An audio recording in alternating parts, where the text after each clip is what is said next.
হরে কৃষ্ণ। সুধী ভক্তমণ্ডলী, দণ্ডবোধ প্রণাম।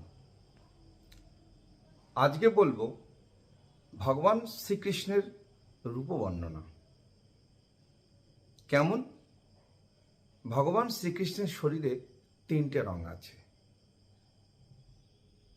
কালো, লাল আর ঘোলা। এই তিনটে রং নিয়ে ভগবান শ্রীকৃষ্ণের শরীর।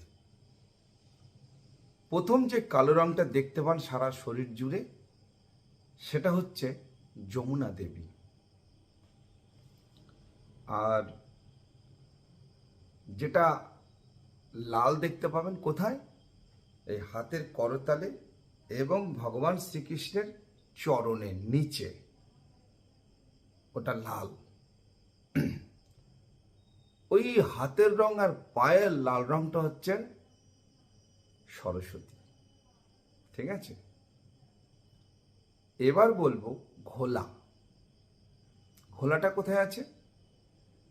ভগবান শ্রীকৃষ্ণের নখে, হাতের নখে, পায়ের নখে।